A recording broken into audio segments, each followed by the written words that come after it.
जय गुरु जी। श्री शिव पुराण द्वितीय खंड 30वां अध्याय। ब्रह्मा जी बोले, हे नारद, जिस समय विष्णु जी अपने लोक को चले गए उस समय यज्ञ देवता को अत्यंत शोक हुआ। वे मृग का रूप धारण कर उस स्थान से भाग चले, परंतु वीरभद्र ने उन्हें तुरंत ही पकड़ लिया। तदुपरांत उन्होंने उनके मस्तक को धड़ से काटकर यज्ञ कुंड में डाल दिया।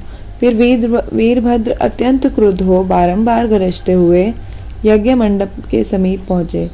भैरव, क्षेत्रपाल तथा काली आदि ने यज्ञ स्थल पर उपस्थित सभी लोगों को इस प्रकार पकड़ा मानो वे कोई चोर हों। कोई शिवगण देवताओं को पकड़ता, कोई मुनियों को बांधता था, कोई विष्णु के घंटे तोड़ता था और कोई यज्ञ कुंड को ठंडा करने के लिए उसमें जल डाल रहा था। सभी शिवगण अपने शत्रुओं के साथ घोर युद्ध कर रहे थे और यज्ञ मंडप को गिराने में संलग्न थे। उन्होंने अपने मुद्गरों की चोट से अनेक के हाथ पांव को कुचल दिया और यज्ञ पात्रों को तोड़कर नदी में फेंक दिया।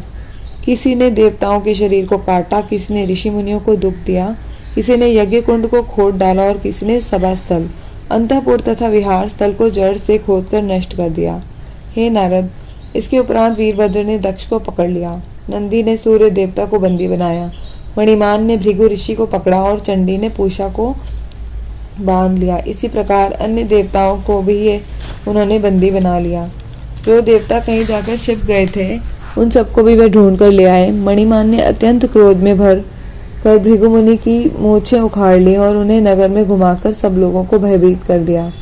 तदुपरांत नंदीश्वर ने क्रुद्ध होकर भृगु मुनि के नेत्र निकाल लिए, क्योंकि उन्होंने दक्ष प्रजापति को बहकाकर शिवजी के विरुद्ध कर दिया था। जो व्यक्ति शिवजी के विरुद्ध जाने का उपदेश करे उसकी आंखें निकाल लेना ही उचित है। उधर चंडी ने पूषा के उन दांतों को तोड़ दिया जिन्हें खोलकर उन्होंने शिवजी का उपहास किया था।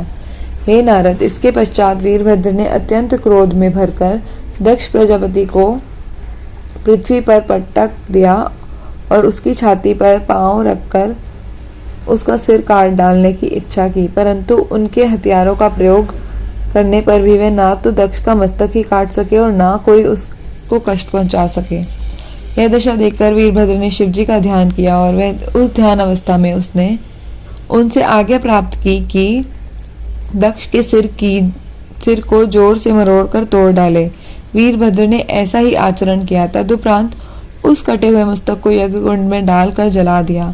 फिर अत्यंत क्रोध करके उसके शरीर को काटा और उस कटे हुए शरीर के हिस्सों को कश्यप द्वारा धर्मराज के हाथों में रख दिया। फिर उन्होंने दृष्ट नेमि को बहुत दुख दिया और अंगिरा ऋषि को लातों से मारा।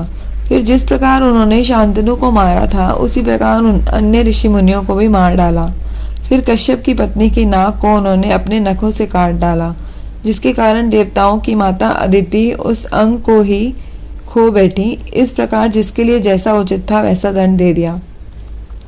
हे नारद, भगवान सदाशिव ने अपना तिरस्कार करने वाले लोगों को इस प्रकार यथोचित फल देकर अपनी महत्ता का प्रतिष्ठापित किया।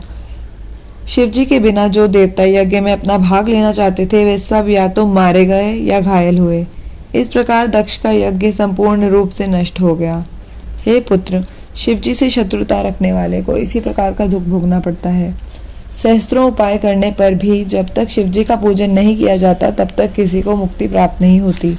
शिवजी सबसे बड़े और सबके स्वामी हैं। उनकी महिमा ऐसी अपार है कि आज तक उसे कोई नहीं जान सका। जो लोग प्रेम पूर्वक शिवजी की सेवा एवं पूजा करते हैं उन्हें किसी प्रकार का दुख नहीं उठाना पड़ता, क्योंकि सदाशिव सदैव उनकी सहायता करते रहते हैं। शिवजी अपने भक्तों के उस पाप को भी नष्ट कर देते हैं जो पिछले पाप कर्मों के कारण प्राप्त होता है। शिवजी के विपरीत चलने वाला मनुष्य इस संसार में तो दुख पाता ही है, अंत में दंडनीय होकर नरकवास भी करता है। उसका परिणाम इसी प्रकार दुखदायी होता है। अतः इस प्रकार दक्ष का यज्ञ विध्वंस करने के उपरांत वीरभद्र सदाशिव के समीप पहुंचे। जय गुरु जी।